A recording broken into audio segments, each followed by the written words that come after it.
Buen día a todos aquellos aquí presentes en la Iglesia Cristiana Manantiales de Boadilla del Monte.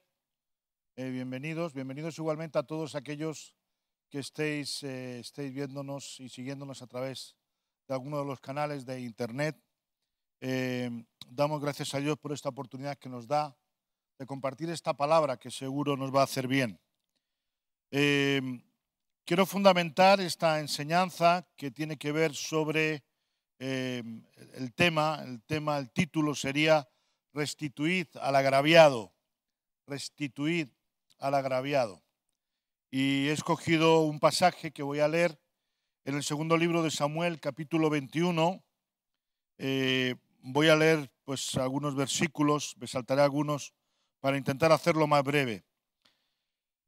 Es una historia que, aunque tiene pues un lado muy importante quizá de crueldad, pero también tenemos que entender que esta es una historia que va a suceder y que sucedió hace unos cuantos siglos, cuando las cosas se hacían de otra manera en medio de todos los pueblos, ¿verdad? No podemos aplicar todas esas estructuras a nuestras estructuras sociales que tenemos hoy o como nosotros en este mundo nuestro entendemos las cosas. Así dice la palabra en esta hora. Dice, hubo un hombre en los días de David, vuelvo a leer, no hubo un hombre, sino hubo hambre en los días de David por 3 años consecutivos. Y David consultó al Señor y el Señor le dijo, es por causa de Saúl y por aquella casa de sangre, por cuanto mató a los gabaonitas. Entonces el rey llamó a los gabaonitas y les habló. Los gabaonitas no eran de los hijos de Israel, sino del resto de los amorreos, a los cuales los hijos de Israel habían hecho juramento. Pero Saúl había procurado matarlos en su celo por los hijos de Israel y de Judá. Dijo pues David a los gabaonitas, ¿qué haré por vosotros o qué satisfacción os daré para que bendigáis la heredad del Señor? Y los gabaonitas le respondieron, no tenemos nosotros querella sobre la plata ni sobre el oro de Saúl, ni con su casa, ni queremos que muera hombre de Israel. Y él les dijo, lo que vosotros dijereis haré. Ellos respondieron al rey, de aquel hombre que nos destruyó y que maquinó contra nosotros para exterminarnos, sin dejar nada de nosotros en todo el territorio de Israel, dénsenos 7 varones de sus hijos, para que nosotros hagamos justicia delante del Señor en Gabaa de Saúl, el escogido de Jehová. Y el rey dijo, pues yo los daré, los entregó en las manos de los gabaonitas, y ellos les ajusticiaron en el monte delante del Señor. Y así murieron juntos aquellos 7, los cuales fueron muertos en los primeros días de la siega, al comenzar la siega de la cebada. Así que Rizpa de Ajá tomó una tela de cilicio y la tendió para sí sobre el peñasco desde el principio de la siega hasta que llovió sobre ellos agua del cielo, y no dejó que ningún ave del cielo se posase sobre ellos ni de día ni de noche, ni fieras del campo. Así que sepultaron finalmente los huesos de Saúl y los de sus hijos Jonatán en tierra de Benjamín, en Cela, en el sepulcro de Cis su padre, e hicieron todo lo que el rey había mandado, y Dios fue propicio a la tierra después de esto. Y Dios fue propicio a la tierra después de esto. Vamos a orar para pedir que el Espíritu Santo nos guíe en esta hora, nos llene, nos bendiga y nos ayude a entender y asimilar esta palabra que viene a nosotros hoy. Padre nuestro que estás en los cielos, te bendecimos, te damos oportunidad porque nos congregas en tu nombre, porque podemos recibir y oír esta palabra que viene del cielo. Señor, oramos y pedimos, Señor, y abrimos nuestro espíritu, abrimos nuestro corazón para que tu palabra penetre, para que todo aquello que está en nosotros que tiene que ser cambiado, renovado, Señor, revelado, venga y cumpla el propósito para el que está siendo enviada a la tierra, Señor. Creemos que tú eres un Dios que nos habla, que nos enseñas, que nos corriges, que nos guardas y nos bendices. Señor, que en esta hora todo aquello que esté interrumpiendo, interfiriendo, todo lo que tú quieras comunicarnos, que sea reprendido, que sea echacado fuera, para que podamos experimentar la libertad de tu Espíritu Santo. Amén y amén y amén. Muy bien, hermanos.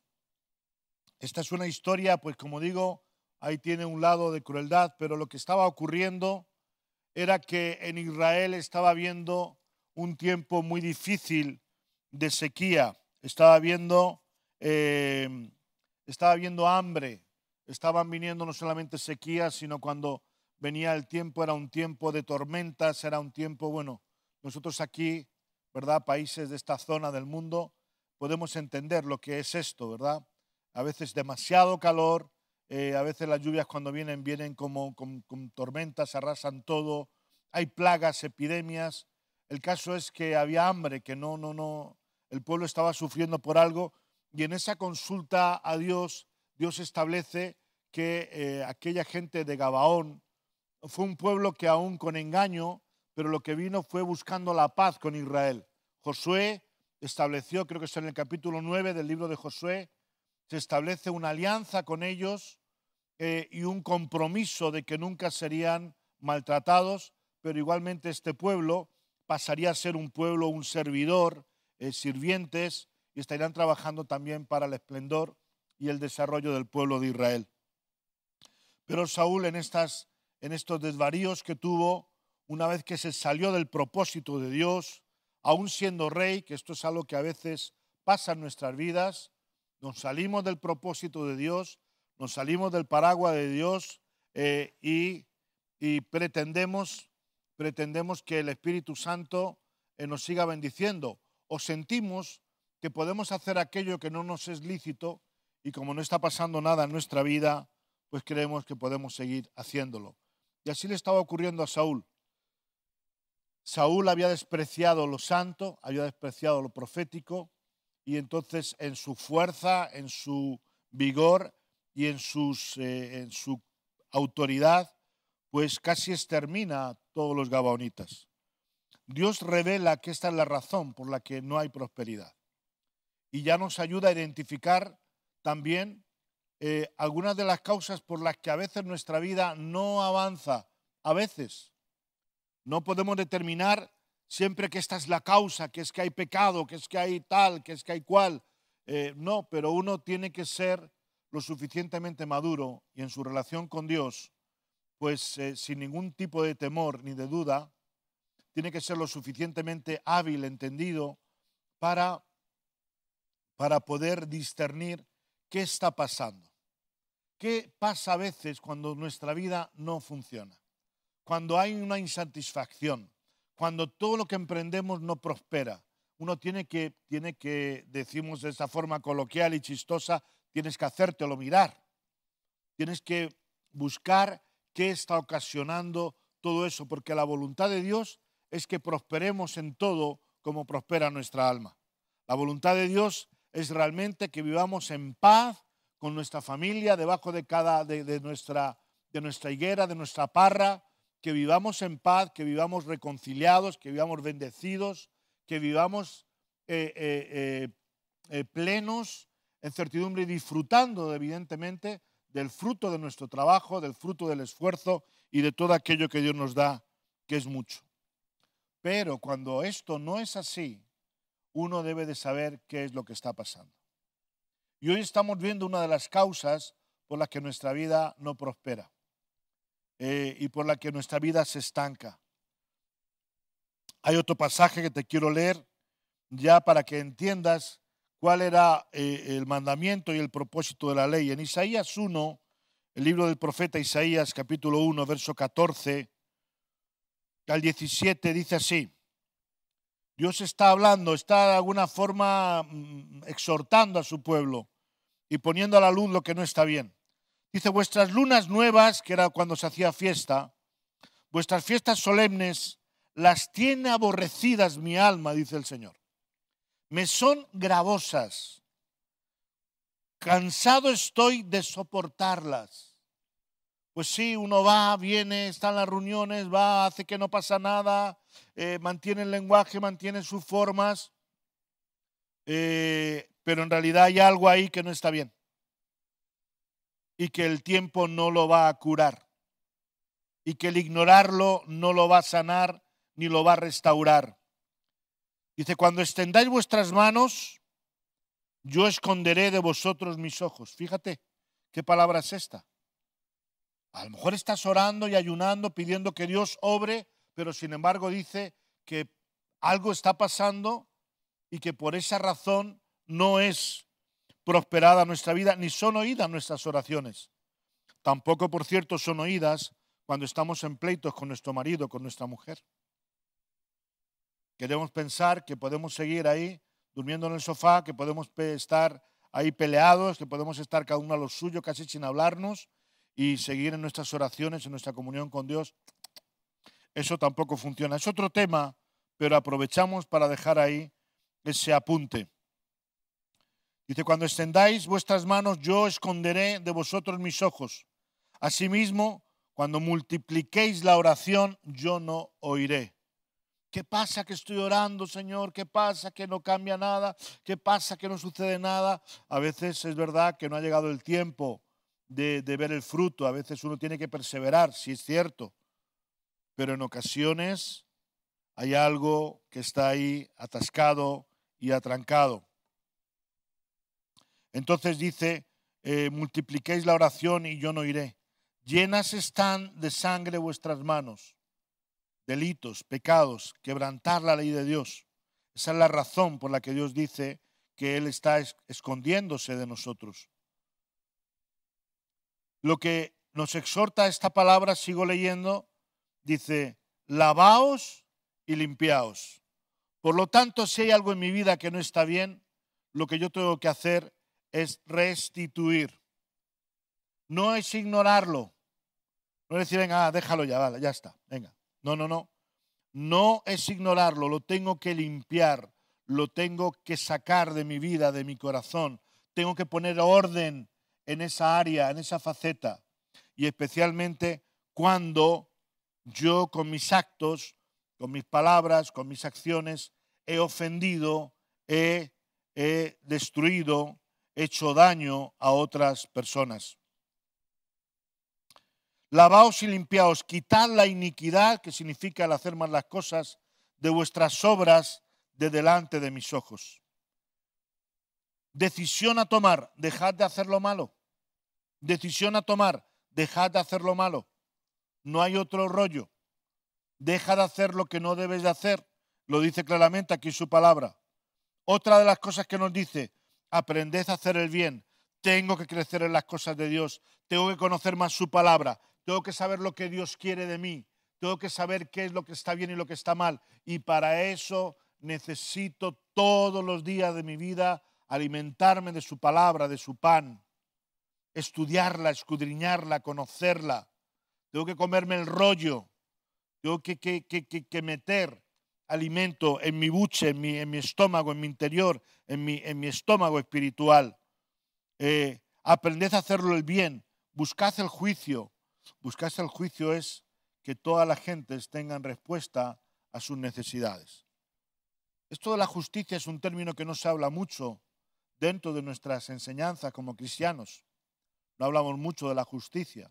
Pero fíjate que en Mateo, en el Sermón del Monte, Jesús dice, buscad primeramente el reino de Dios y su justicia. ¿Por qué? Porque Jesús ha venido para hacer justicia. El tema es que a veces los que sufren injusticia por otros, que están reclamando a su vez justicia. Entonces, y esos a su vez están sufriendo injusticia por otros que también están reclamando justicia. Entonces, la irrupción del reino de Dios, la venida del reino de Dios, que se haga tu voluntad aquí en la tierra como en el cielo, está hablando de que la justicia de Dios tiene que hacerse. Y su justicia, una vez más, está en la palabra, está en los mandamientos, está en la forma de entender lo que nosotros tenemos que hacer. Está en nuestra forma de saber que nosotros tenemos que cumplir la ley por nosotros mismos y hacer que otros también la puedan cumplir. No podemos pedir que Dios haga justicia y que quita a nuestros enemigos cuando nosotros tenemos algunas personas agraviadas en nuestra agenda y no las tachamos. Y no las tachamos. Y no hacemos nada por restaurar esto. Yo tengo que quitar también, si alguien ha sido acusado falsamente, yo tengo que restaurar su nombre. Yo tengo que hacer justicia sobre esa persona.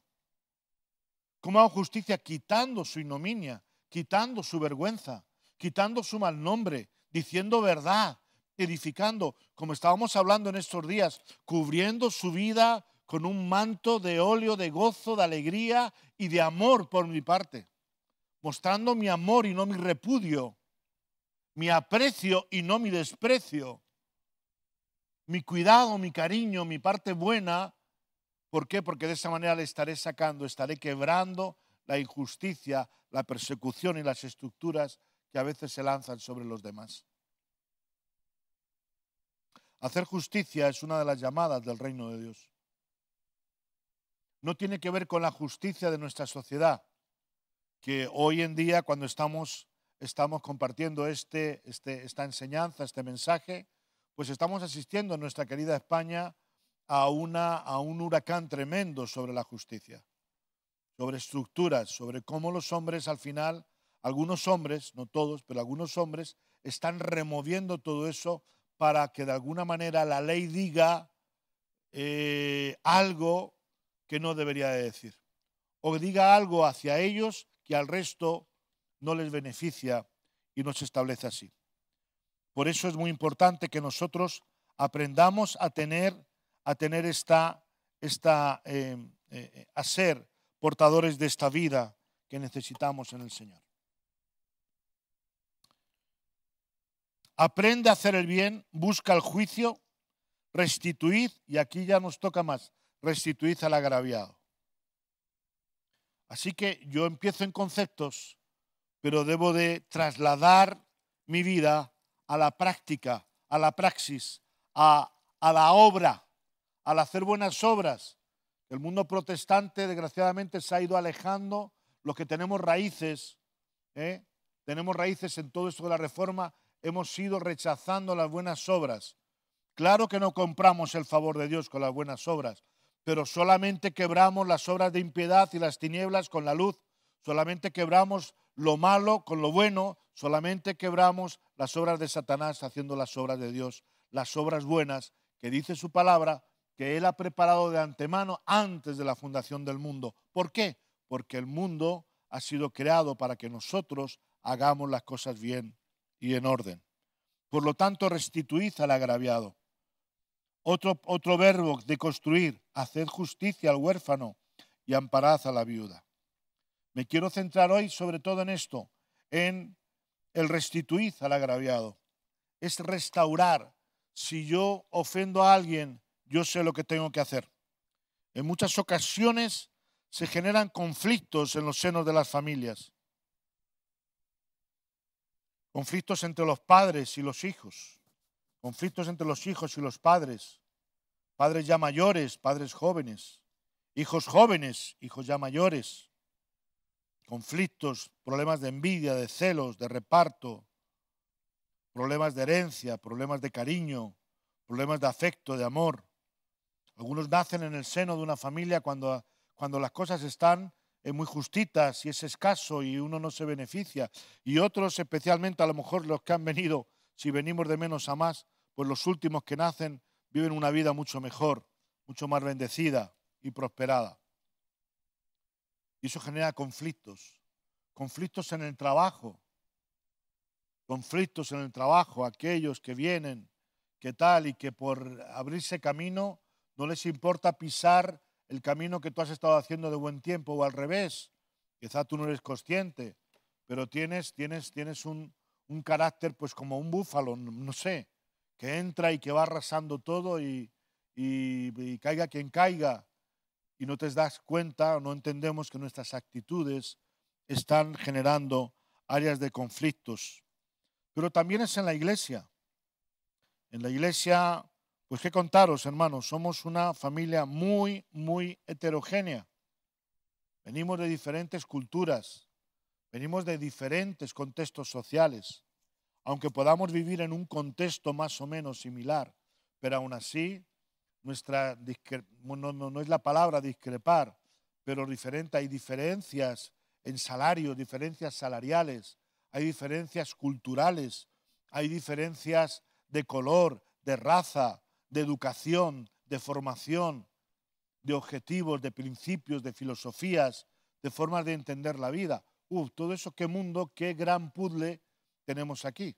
Nosotros somos un puzzle de 200 y pico piezas, pero el día que lleguemos a ser un puzzle de 1000 piezas, no te quiero contar. Mundos diferentes y distintos. Y a veces no nos damos cuenta, pero generamos conflictos. Tal vez por el hablar, tal vez por lo que te dicen y tú entiendes, tal vez por aquello del teléfono escacharrado, o porque realmente los celos y la envidia, que yo creo que es así, en muchas ocasiones, casi inconscientemente, los celos y las envidias nos llevan a generar pleitos en nuestro corazón que traducimos en un lenguaje, en una crítica, en un juicio, en una difamación, hasta en un falso testimonio. Agraviamos a las personas. Así que si no fuera poco el agravio que sufrimos en nuestras familias, si no fuera poco el agravio que sufrimos en nuestros trabajos, también en la iglesia podemos sufrir ese agravio. Lo hemos hecho una vez, lo hacemos dos, lo hacemos a poquitos, pero al final todo va sumando y todo se va haciendo. Y por tanto, los conflictos que generamos tienen un origen a veces espiritual, ¿verdad? A veces perjudicamos a personas en lo espiritual porque les estamos maldiciendo. Estábamos hablando de esto también en nuestra enseñanza de cómo acabar con el bullying. La receta para acabar con el bullying es el amor. Así lo hemos resumido, pero evidentemente hay conflictos espirituales porque hay poder en nuestras palabras y por lo tanto maldecimos en lugar de bendecir y sentenciamos a veces, incluso profetizamos malamente con estas cosas. Por otro lado, esos conflictos de origen humano, de origen espiritual, se generan agravios físicos, porque a veces llegamos a las manos, llegamos casi a golpe, al empujón, al movimiento ahí, verbales, por insultos, por difamación, por calumnias, llegamos a esos puntos y por maldiciones. Por lo tanto, algunas de las formas en las que nosotros agraviamos a alguien, a las personas, y como digo, ese gravamen, ese exceso de dolor, que es lo que podemos entender que significa agravar, ¿vale? Es como que tú, si una persona lleva 10 kilos, le estás poniendo 20 kilos encima, ¿de acuerdo? Si tiene que superar 3 cuestas, estás poniendo 2 cuestas más sobre su vida. Si ya carga con ciertos complejos, tú le estás poniendo alguno más. Eso es gravar, eso es pesar, eso es incrementar el coste, el precio y el sufrimiento en las personas. ¿Y cómo lo hacemos esto? Pues a veces lo hacemos con insultos y con falta de respeto. A veces insultamos descaradamente a las personas o lo podemos hacer entre otros, porque ese agravio muchas veces no es directo. No es que yo a ti te vaya y te ofenda y te diga lo que no tengo que hacer, pero me puedo juntar con Rogelio, ¿verdad? Me puedo juntar con Rogelio y ahí le digo, uy, este es un degenerado, es un bipolar, es un inconsciente, es un desordenado, es un desorganizado, es un perezoso, es un vago, hablando en masculino, puede hablar en femenino también. Entonces yo estoy insultando, estoy agravando su vida por los insultos, por la falta de respeto. La falta de respeto tiene que ver con no reconocer el trabajo de los demás, o mejor dicho, despreciarlo. Despreciar las áreas de autoridad de las personas que nos sirven o que trabajan para nosotros, de los superiores. Esa idea que yo pensaba que era solamente en España, pero ya veo que en otros lugares del mundo eso se da, ese desprecio por la autoridad. Quizás te encuentras con personas que son más bravas, que siempre están hablando mal del jefe, o tirando sus pullitas, sus indirectas, sus bromas. Pero eso también puede pasar en la propia casa. Cuando tú hablas así de tus padres o de tus propios hijos o de tu mujer o de tu marido o de un hermano, de un cuñado o de una cuñada. Pero también pasa en la iglesia. Cuando tú realmente estás hablando mal de tus autoridades o de las personas que por servicio, por tiempo, son columnas, son pilares en la congregación, son personas maduras que merecen el respeto o al día de hoy aún están con todas sus fuerzas lavando pies en lugar de estar comiendo marisco. Y eso es muy común en nuestro medio. Es un agravio que está ahí. Entonces tú escuchas, tú recibes, pero entre los dos estamos agraviando a la persona, estamos grabando su vida, estamos grabando su sufrimiento y todo lo que hay. Lo hacemos con calumnias, decir de alguien lo que no es verdad, asignar a alguien lo que no ha existido. Calumniar es hacer un juicio falso sobre alguien. Otra forma en la que agraviamos a las personas es en el cumplimiento de los pactos y los compromisos. Incumplimientos también materiales. Tú has generado una deuda, alguien te ha prestado algo y te olvidas y no lo devuelves, sea poco, sea mucho. O alguien no te ha prestado dinero, pero te ha abierto su casa, te ha abierto su vida, te ha abierto su corazón. Y luego, pues, no sé, pueden pasar años en los que ni siquiera, o meses, donde ni te interesa la vida de la persona, ni estás preocupado por ella, ni sabes o hablas abiertamente te ha descubierto su corazón y tú te atreves a hablar, a revelar, aunque sea de una forma diplomática, aunque sea de una forma educada y respetuosa y sin voces, pero estás revelando cosas que te han sido reveladas en lo secreto. Estás creando un agravio. Estás grabando la vida de esa persona. Estás despreciando a esa persona, la estás humillando, aunque no esté presente. Porque la persona que escucha ya recibe la información y eso se extenderá. Es aquella historia, ¿no?, que decía que el agravio es como aquel que despluma una gallina y luego quiere intentar restaurarla y quiere buscar todas las plumas de la gallina para ponérselas. No hay forma de hacerlo. Primero, no hay forma de encontrar todas las plumas ya que se las ha llevado el viento. Y segundo, tú ya no se las puedes poner a la gallina. Yo veo que hay cosas, por ejemplo, en el mundo social y de la política que han ocurrido. Personas que un día han sido acusadas de algo, les persiguieron, les humillaron, que les estuvieron a borde de la cárcel, esperando tiempo, juicio, no les daban trabajo en ningún sitio, no tuvieron que dejar sus carreras políticas o empresariales, porque alguien dijo, pues no sé, que se había hecho unos trajes y los trajes se los habían regalado y no sé qué y no sé cuánto, y arruinaron la carrera de uno de los mejores políticos que teníamos en este país. Por no hablar de otros casos, que en parte algunas cosas serían ciertas.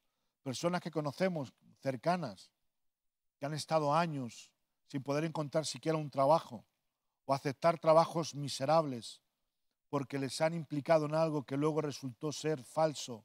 Salieron inocentes, pero ya ese agravio está sobre sus vidas. ¿Por qué? Porque alguien puso una calumnia, porque alguien se atrevió a difamar su vida. O incluso con el falso testimonio lo hacemos también. Decimos que hemos visto algo que no hemos visto, que hemos oído algo que no hemos oído, o nos pareció escuchar, nos pareció ver. Y repito, esto lo tenemos que trasladar a todas las áreas de nuestra vida, de la familia, del trabajo y de la gran familia que es la iglesia.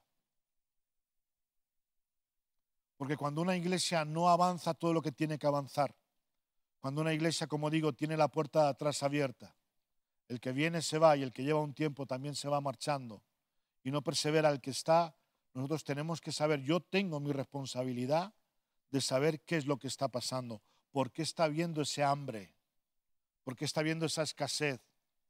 Tal vez haya un manto babilónico escondido y un lingote de oro, como fue el pecado de Acán. Tal vez haya un pecado como el que hubo de Miriam y de Aarón cuando maldijeron a su hermano Moisés y se metieron y hablaron de su hermana y Dios les trajo lepra. Quizás hay gente que se esté poniendo a la puerta como Absalón intentando diplomáticamente socavar la autoridad y el respeto de los que sirven, de los sacerdotes, de los profetas, de los ministros, de los maestros, de los que están llevando adelante la obra del Señor. Hay muchas formas de hacer todo esto también, como digo, dentro de nosotros. El cumplimiento de los pactos, de los compromisos, el agravio que se genera con conflictos en el matrimonio cuando tú estás hablando mal de tu mujer o de tu marido. Por no hablar del adulterio, consumado como entendemos en carne o no. Cuando tú estás realmente en tu corazón deseando otra mujer, deseando otro hombre, vaya, ¿para qué hablar de eso? Que no hablamos casi, hay que andar con ello de puntillas, pero cualquiera que mira a otra mujer o a un hombre, diríamos hoy también, para codiciarle, ya adulteró en su corazón. Tú tienes un pacto, tienes un pacto con tu mujer, tienes un pacto con tu marido, tienes un pacto con tu iglesia, tienes un pacto con tu congregación. No decimos como las monjas que estamos casadas con Dios, no, pero de alguna manera tenemos un pacto también con nuestros hermanos. ¿Cómo puede haber abundancia de provisión? Como dice la Escritura, si os coméis y os mordéis unos a otros, ¿cómo pretendéis que Dios esté en medio vuestro? ¿Cómo pretendemos que todo eso se afirme? Y esto es una asignatura que tenemos que superar y aprobar antes de septiembre. El amor entre nosotros, el amor de unos por otros, el respeto de unos por otros. Por eso es importante que tú estés metido, involucrado y entiendas todo esto. Y sepas en este recorrido que estoy haciendo dónde estás grabando tu situación. Por eso digo lo importante que cumplamos los compromisos de hermandad, de fidelidad, de silencio. Si alguna vez alguien te ha dicho algo, no te ha confesado un pecado, pero conoce su debilidad, guárdala. La difamación, difamar a alguien, lanzar algo incierto sobre otra persona, darle una mala fama, una fama de ser huraño, una fama de ser mentiroso, de ser bebedor, de ser mujeriego, de ser antipático o antipática, de ser grosero, de ser maldiciente, de ser vago, de ser vaga, no sé, tantas cosas que podemos decir y que se oyen ahí. La restitución es un mandamiento, hermanos. La restitución es un mandamiento. La ley de Dios, la ley de Moisés, habla claramente sobre la restitución, sobre la restauración. Y sobre todo la ley quizá no se para en detallitos pequeños, pero realmente para Dios todo esto es importante. Debe de hacerse así, pero en ocasiones el agravio es inapreciable. Tal vez recuperamos la amistad, recuperamos la relación con las personas, aclaramos el malentendido, perdonamos la ofensa, etc. Pero sin embargo, en otras ocasiones, lo que quiero decir es que a veces hay cosas pues, que simplemente hay que perdonar. Hay muchos malos entendidos que hay que aclarar y ya está. Y hay cosas que es cierto, que si tú las escuchas de tu vida y te han ofendido, pues bueno, tienes que soltarlo, liberarlo y no quedarte ahí con ello. Fíjate que los gabaonitas no fueron a llamar al rey. Vino una revelación del cielo diciendo que el problema es que a ellos no se les había restituido. Nadie, es decir, ellos callaron en su agravio, en su ofensa. Es el que ofende el que tiene que saber y decir, ¿estaré yo ofendiendo a alguien? ¿Seré yo instrumento para agraviar la vida de alguien? Pero el agraviado tiene que ser restituido. En ocasiones nuestras palabras han dañado la reputación de alguien. Te has dedicado a hablar con 1, con 2, con 10, con 12 y has dañado la reputación de un hermano, de una hermana. Porque cuando a ti te dicen algo de alguien, ya no le miras con los mismos ojos. Ya no le ves igual. Ya tu corazón se queda quizás resentido, se queda afectado. ya estás considerando, le estás viendo, y hay un momento, hay un instante en el que tú mirando a una persona, aunque te cruces con ella la mirada, estás pensando en eso que sabes de su vida, que se te ha dicho de su vida. Y no solamente de nosotros como instrumento, como ministros, como pastores, que bueno, pues suele pasar. Pero a veces son de hermanos, de hermanas, que luego les cuesta mucho levantar su vida, porque se sienten juzgados y condenados. Y parte de cierto hay en esto. Dañamos la reputación de alguien. Tal vez tienes que restaurar si has manchado el testimonio de otras personas. Si tú lo has manchado o has escuchado, sabes que alguien lo ha manchado, tú debes de recorrer, desandar el camino. Como Elías huyó y cuando se encontró con Dios allí en aquella cueva y allí apareció y Dios le habló, vuelve por el camino que has andado. Tuvo que rehacer el camino. No volvió a las mismas cosas, pero tuvo que desandar el camino. Y a veces hay que desandar el camino que hemos andado. En ese tiempo donde se nos ha estallado una crisis o quizá no hemos estado muy atinados en los comentarios que hemos hecho sobre las personas, hemos tomado parte sobre alguien de forma injusta. Y yo siempre digo, hermanos, que tenemos que aprender a ser fieles a lo nuestro y leales a nuestra familia.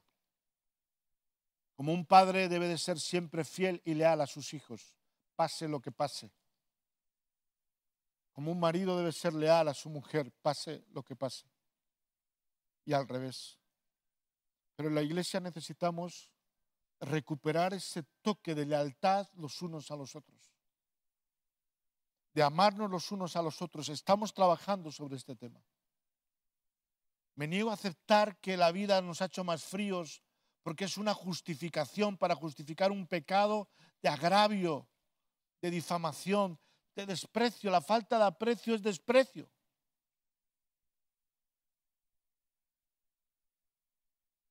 De ser leales a las personas que han trabajado con nosotros, que nos han precedido. Ser leales, ser fieles a personas que cuando tú llegaste ya estaban. Quizá no sabe por dónde esté pasando su vida, no sabe por dónde está atravesando su corazón.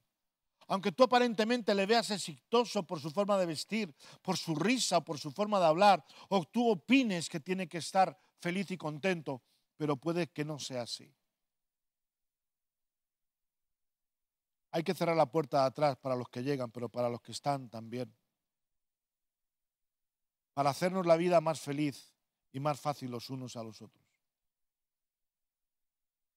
Yo creo que una de las cosas que más nos cuesta a los seres humanos, a los cristianos, que tenemos una cierta responsabilidad en la iglesia, es esta forma de vida que cada vez se está implantando más. Yo vengo de una generación donde todavía la amistad se entendía que era para siempre. Cantaba Peret, creo, amigos para siempre, tirurirurirurá. Yo no entiendo mucho esas formas de amistad interesadas continuamente, porque es más, a mí mis padres me enseñaron que eso no era bueno. Que nunca pidiese dinero a nadie, que favores los justos, y que era mejor a veces pasar hambre y pasar necesidad que tener que hacer cosas indebidas, inapropiadas. Hemos sido enseñados en la honestidad, que son principios de la palabra, aunque nos hayan venido por familia. La iglesia necesita recuperar ese sentido de la lealtad. La fidelidad corresponde a un pacto. La lealtad corresponde a una decisión. Te repito, la fidelidad es un pacto. Hay mucha gente fiel en la iglesia. Pero la lealtad es una decisión de estar con alguien, pase lo que pase. Y en la iglesia van escaseando las lealtades. Y cuando no eres leal, en algún momento de crisis se van a producir los agravios. Puedes permanecer fiel, pero puedes permanecer desleal. Y esto ya lo llevamos hablando tiempo. Ya lo llevamos afirmando tiempo. Es importante que tú cuides, que cubras esas áreas de tu vida. Y entiendas lo importante y lo valioso que es tu hermano y tu hermana para ti. Desde el que limpia, desde el que te da la bienvenida, desde el que predica, el que canta, el que toca un instrumento, el que está ahí detrás de la cámara, el niño que tiene 9 años, 10 años, 7 años, el padre, la madre, el que viene, que tú a lo mejor piensas que ni pincha ni corta, pero a veces sostiene económicamente la obra, sostiene emocionalmente la obra, tiene una vida de oración íntegra, tiene un testimonio fiel, ha permanecido, no sabes por los torrentes de vida que ha pasado y ha superado, es un testimonio de fe. Por lo tanto, no podemos agraviar, si hemos hecho un pacto, no podemos juzgar si lo merecen o no.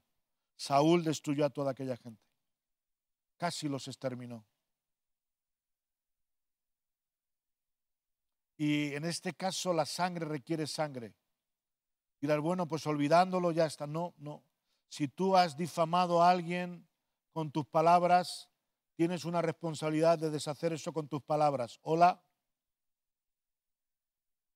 Si tú te has juntado con alguien y has desnudado a una persona, has descubierto su desnudez, vuelve a vestirla. Para eso tienes que morir. Para eso tienes que estar como hicieron con aquella gente, les ajusticiaron, no voy a decir lo que les hicieron, pero les ajusticiaron.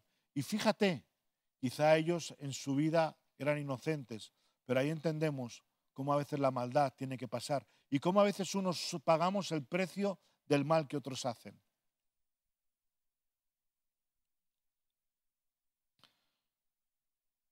Nuestras palabras en ocasiones han generado sobre las personas una nube de desconfianza, de distanciamiento. Incluso hemos dibujado sobre sus vidas un diseño. Hemos puesto la diana del demonio sobre su vida con nuestras maldiciones, con nuestros juicios. Hemos creado falsas historias, hemos generado deudas, divisiones o hemos apartado a personas a Cristo, que esto era algo que estábamos hablando estos días atrás. Cuidado, cuidado cuando hemos sacado a otras personas también de la fe, por todas esas palabras, esos hábitos. Nos juntamos, comemos algo, tomamos una barbacoa, tomemos una cañita, caña va, caña viene, broma va, broma viene, difamación va, difamación viene.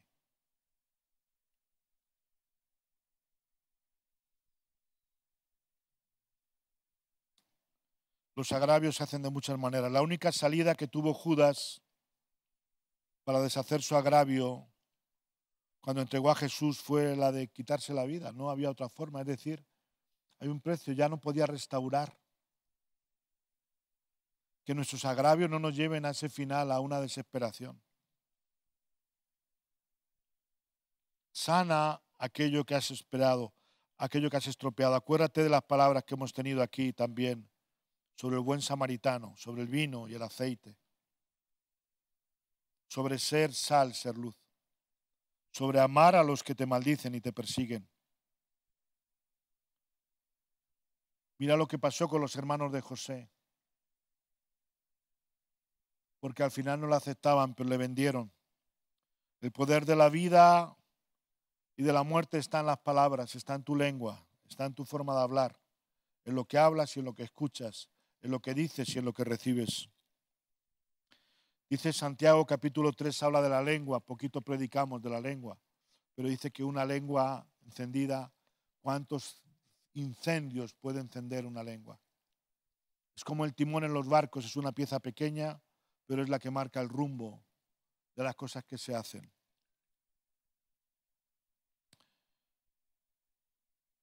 El mandamiento es claro, el agravio debe de ser restaurado proporcionalmente a la medida de la ofensa, proporcionalmente a lo que hemos hecho. La ofensa no es gratis, la ofensa tiene un precio y unas consecuencias. A lo mejor la persona no te ha oído, no te ha visto, pero tiene unas consecuencias en el mundo espiritual y en el mundo natural. Así que ahí está lo que yo debo de hacer en mi vida. Ya vamos terminando y vamos concluyendo. Es que yo tengo que restituir la ley de Dios, así me lo dice. Tengo que restituir al agraviado. Y eso va a llevarme un precio alto. No es dejarlo pasar, hermanos. No es dejarlo pasar. Si tú has agraviado a alguien o estás agraviando a alguien, debes de restaurar tu agravio. Isaías 61 dice que el Espíritu del Señor está sobre mí y me ha ungido. ¿Para qué? Para restaurar al agraviado, para quitarle el luto al que está enlutado, para sacar de las cárceles al que está preso. Y mira, a lo mejor se lo merecía ahí, pero yo debo de sacar a las cárceles. Debo de sanar lo que está cojo, lo que está herido, porque si no sano lo que está cojo, se apartará del camino. Si no sano todo eso, si no restauro todo eso, se apartará del camino. Lo cojo tiene que ser sanado, nos dice Hebreos. En ocasiones nuestra vida está seca porque tenemos que restituir al agraviado. ¿Está tu vida seca? ¿Estás pasando hambre? ¿Hay falta de gozo? ¿Hay falta de ilusión, de esperanza? ¿Hay falta de ganas de leer la Biblia, de venir, de congregarte? ¿Hay personas que te dan repelús aquí dentro? ¿Que te dan no sé qué, que no te atreves con ellas? Tienes un problema y tienes que solucionarlo. En Mateo 18 creo que dice que cuando vayas con tu ofrenda al altar, mira que te estés a bien con tu hermano. Y si estás a mal, intenta arreglarlo. Y si no lo puedes arreglar, llama a alguien para intentar arreglarlo. Y si aún así no hace caso, entonces ya la iglesia tendrá que saber. Entonces ya no será un problema de difamación, será otro problema. Pero a mí lo que me dice es que antes de poner mi ofrenda, antes de ser escuchado por Dios, tengo que asegurarme de que no tengo nada contra el que está al lado, el que está detrás o el que está delante. Ya no se trata de mi pecado propio, por decirlo así. Ya no se trata de mis errores propios. Aunque todo eso, siendo padre de familia, afecta a toda tu familia, claro. Se trata también de mi actuación con los demás. Si en eso he pecado, tengo que restaurarlo. Restaurad al agraviado.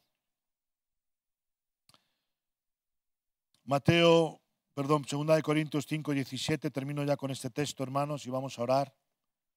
Dice que de modo que si alguno está en Cristo, segunda de Corintios 5:17 al 20, de modo que si alguno está en Cristo, nueva criatura es. Las cosas viejas pasaron y ahora todas son hechas nuevas. Y todo esto proviene de Dios, quien nos reconcilió consigo mismo por Cristo y nos dio el ministerio de la reconciliación. Que Dios estaba en Cristo reconciliando consigo al mundo, no tomándoles en cuenta a los hombres sus pecados, y nos encargó a nosotros la palabra de la reconciliación. Por eso somos embajadores en nombre de Jesucristo, como si Dios rogase por el medio de nosotros. Os rogamos en nombre de Cristo, reconciliaos con Dios. He escogido este pasaje para terminar este tiempo, porque el corazón de Dios es un corazón de reconciliación. El hombre se rebeló contra Dios y yo cada día que pasa, cada día que leo más Génesis, lo estudio más ese tiempo, estoy más impresionado de todo lo que el hombre era y todo lo que Dios puso en el hombre. Casi como él. Y como el hombre al final se revela, va cociendo todo esto y se pone contra Dios. Creo que Dios tenía razones suficientes para decir, largo, márchate. Pero no, Dios hizo justicia, pero ¿sabes lo que buscó desde el primer momento? La reconciliación. La reconciliación. Y yo sé que a veces hay cosas en la vida que son irreconciliables. Y no confundamos esto con la actitud que tienen las personas de no querer. No sé en qué medida uno puede retorcer el brazo a alguien para que ame, para que se deje, pero yo estoy hablando a cristianos, ¿verdad? Y si no lo eres todavía, pues espero que tomes una decisión de reconciliarte con Dios. Pero estoy hablando a hermanos que estamos en el mismo techo, en la misma familia, y que tenemos delante de nosotros el éxito de una tierra que fluye leche y miel, de vidas cambiadas, transformadas y de una gran obra en nuestra tierra, en nuestro país, en nuestra nación y en esta vieja Europa que se está muriendo y secándose a medida que se aparta de Dios. Y para poder conseguir todo eso, yo no lo puedo hacer dispersado y separado de los demás. Yo lo tengo que hacer con los demás. Tengo que reconciliarme. Pero no me reconcilio, hermanos, dejando que pase un año, dejando que pasen 8 meses, 9 meses, y a ver si todo lo que he hecho no. Yo si he tomado a un hermano aquí en esta silla que está vacía, y he tomado a un hermano y me he puesto con él y le he estado diciendo, mira, este que está aquí a tu lado, no te fíes de él porque es así, porque es asado, porque es mala gente, porque incluso, bueno, no he tocado eso, pero y sobre todo a veces cuando uno toca la Biblia y saca del contexto historias, pasajes, para hablar de que hizo como esto, hizo como Jezabel, hizo como los hijos de Elí, me trabo porque no quiero traer a la memoria esas cosas. Porque ya está, porque aún así yo puedo aceptar todo eso, sufro la indignación, me quebranto y hago como los gabaonitas. Vale, ya está, he sido agraviado. Porque sabéis una cosa, al final todo se sabe. No hay palabra ociosa de la que hablen los hombres de la que no den cuenta en el día del juicio. Al final todo se sabe, hermanos. Lo que hablamos, lo que hemos dicho, lo que no, un mes, una semana, un año, todo sale a la luz. Por eso uno tiene que ser prudente con eso. Entonces, ¿qué ocurre cuando, cómo ha podido decir esto de mí? ¿Cómo ha podido hablar así de mí o de mis hijos, de mi iglesia, de mis hermanos? ¿Cómo ha podido pasar esto? Y lo paso muy mal, lo paso que a veces siento que me muero y que lo quiero dejar todo. Me siento agraviado. Pero, ¿sabes? Yo al final pasa el tiempo y digo, yo no quiero ni el dinero de Saúl, no quiero nada, simplemente que eso no se siga reproduciendo. Pido justicia y paz en mi corazón. Ya no es tanto el que tú perdones, sino es muy importante que tú estás siendo impedimento para que la bendición de Dios venga. Es decir, el agraviado va a ser sanado por Dios, va a ser restaurado, va a ser cuidado. El rey David dijo, ¿qué necesitáis? Pero la maldición, entre comillas, que traemos sobre el resto de la casa, de la familia de la fe, eso es lo que nos tiene que preocupar. Y eso es más importante que todo lo demás. Por eso tienes que reconciliarte con tu hermano. Y no siempre pensar, bueno, es que ya está, ya lo digo, ¿por qué no merece la pena? Y mira, yo te quiero decir algo. Yo he dicho esto de ti. Yo estuve, no me acuerdo, dije muchas cosas. Estuve caliente, estuve ofendido. Bueno, pues ya está.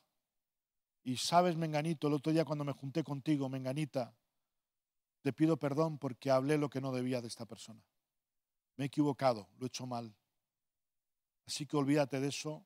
Yo soy el errado, yo soy el equivocado, el que ha fallado. Yo me he juntado en mi círculo y entonces tengo que llegar y decir, ¿sabéis? Esto que hemos hecho no está bien. ¿Os acordáis de la historia de aquellos leprosos? La ciudad, la gente se estaba muriendo de hambre, se estaban comiendo unos a otros ya, el canibalismo estaba en Jerusalén y de pronto los leprosos dicen, nos vamos a cambiar, nos vamos a ir con los enemigos y salen y algo ha pasado por la noche, se han abandonado todo el campamento y ellos empiezan a ir a las tiendas que han dejado ahí todos los de Amalek, creo que era Amalek, habían abandonado ahí o no me sé muy bien el nombre ahora mismo, pero entran y comen y cogen ropa y cogen el botín y pasan a otra tienda, a otro lugar y ahí uno dice, cuidado, no lo estamos haciendo bien. Está todo el pueblo sufriendo ahí y nosotros aquí comiendo y alimentándonos y disfrutando de todo esto. Hoy es día de buenas noticias. Tú eres un agente de reconciliación y tenemos que cuidar nuestra familia. Tenemos que cuidar y saber en todo tiempo que no haya ninguna razón por la que el diablo pueda venir y sentarse en nuestras sillas. No podemos dar lugar al diablo. Dice, resistid al diablo, no deis lugar al diablo, resistid al diablo y huirá de vosotros. Pero si yo tengo ese espacio de agravio, de destrucción, de persecución, por lo que sea, porque Saúl, no sé por qué razón, pero quiso ir contra ellos, porque pensaba que hacía bien. Y a veces escogemos a las personas porque no nos pueden contradecir, porque no están presentes, porque no pueden acercarse a nosotros. Vamos contra los hijos, vamos contra sus propiedades, vamos contra, no sé. No voy a volver a empezar a predicar, porque hay mucho por explicar todo eso. Pero quiero cerrar ese tiempo. Dios quiere la reconciliación. Y Dios quiere que tú te reconcilies con tu hermano. Ahí donde estás, vamos a orar, hermanos. Vamos a orar, iglesia, vamos a orar, amigos. Vamos a orar en el nombre de Jesús. Y te voy a pedir que tomes cuentas en esto. Que llames a quien tengas que llamar. Que llames a quien tengas que llamar. Que hables con quien tengas que hablar. Que ores por quien tengas que orar. Para evitar la sequía y por lo tanto el hambre y la mala cosecha. Padre nuestro que estás en los cielos, te bendecimos en esta hora, Señor. Te damos gracias por tu iglesia, por la iglesia Manantiales. Te damos gracias por esta familia de la fe. Te damos gracias por la congregación, por los que están presentes aquí en este momento y por todos aquellos que están siguiéndonos a través de las redes. Señor, oro por la reconciliación y la restauración de tu pueblo. Oro realmente para que todo aquello que hemos destruido con nuestras palabras, con nuestras manos, con nuestras actitudes, podamos restaurarlo. Que no solamente lo restauremos, Señor, por la intención del amor, sino que realmente consumemos los procesos de amor y que consumemos todo esto. Que el propósito tuyo es la restauración, es hacer el bien y imponerlo. Señor, oro para que la iglesia, para que toda esta palabra que haya tocado nuestros corazones nos lleve a la restitución. Señor, como nos enseña esa historia con los gabaonitas. Señor, con el valor, Señor, de restituir, de reconocer el daño que hemos hecho a otros y te pedimos perdón por todo el daño, por todo lo que no hemos podido restituir, por todo lo que no hemos podido restaurar. Señor, te pedimos perdón por ello. Te pedimos que nos limpies. Te pedimos que nos sanes, que nos restaures. Señor, oramos en este tiempo. Meditamos. Vamos a tomar unos minutos para meditar en este tiempo. Oh Espíritu Santo, ven sobre nosotros.